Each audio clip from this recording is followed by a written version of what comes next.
what stood out for you in this Mining Lekgotla this year? This is the third time, isn't it? This is the third time we're running the Mining Lekgotla. The first day we're mainly, looking at reflecting on the past 20 years transformation. Second day going forward, Africa mining vision. I think probably what stood out is the bigger call from communities, to have a voice in transformation. And so it is something that we'll need to be looking at going forward.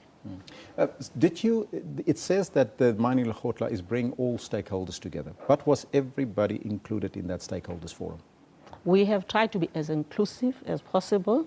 The key stakeholders, that is, we have the tripartite, which is government, labor, and employers in mining.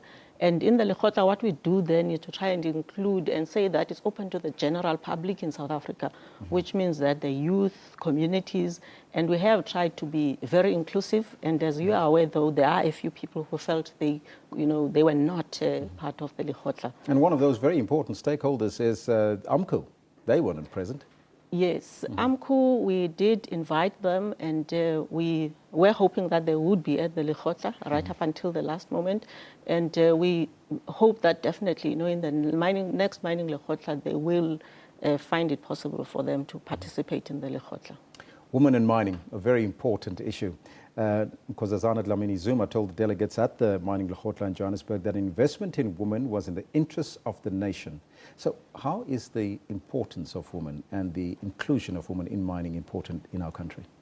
It's very important. I mean, as the chairperson of the AU said, the thing is that women make up slightly more than 50% of our population. Therefore, if you are not including women, it means then that you are missing out on a lot of potential from half of your population. And there's a lot that has been done to try and get women into mining, right from the levels of ownership, management, right down to general worker, and also provision of services. All of those were touched upon. And progress is being made, but there's room definitely for improvement. Progress is being made. What does the numbers look like in terms of that ratio between women and men in top echelons of mining in the country? The problem is that right now the DMR, Department of Mineral Resources, it's still doing its review, formal review of progress with transformation, and that includes women in mining. So we don't have the official results. And what we have really is statistics from individual companies. And so the ones that presented at the Lekgotla, they were showing that they are meeting the targets for transformation. But then you tend to find that, through the industry, transformation can be quite patchy, which is why then we will need to get those results. But on the main, I think the target of 10% of women, it has been reached. It's about, which company is at what point. Now, what are some of the difficulties and challenges that women face in this male-dominated industry? As with anyone, who is a minority, you do find that you need, number one, the leadership of that organization, the culture, to change or to at least recognize that there are changes that need to be made in the organization so that you feel as a minority accepted. And so that's the key thing. We say that companies should transform such that women feel welcome. They should therefore prepare men. It's not all men who would accept that women can do the same job as themselves, and therefore companies need to do that. And again, it means companies need to provide role models and assist women so that they are able to succeed, in the positions that they are put in companies. Early in our discussion, you did concede that communities need more inclusivity in the mining industry. What sort of inclusivity do you foresee moving forward? The challenge with communities is that we've got the local communities. We've also got then labor-sending communities, and those need to be looked at, at the same time. I think, though, it's very clear you can't have, for instance, a mine develops a water pipeline and it's passing communities and they don't have water, and it's going to the mine. So we need to find ways in which the local because again, we need to remember that politically we do have representation of communities through political leadership, local authorities and provincial authorities.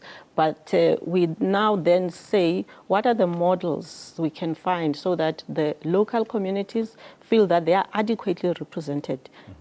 Some of them, for instance, are looking at how do we become part owners, in these mines. And of course, we need to balance that with employees in companies who also feel they need to be having some stake.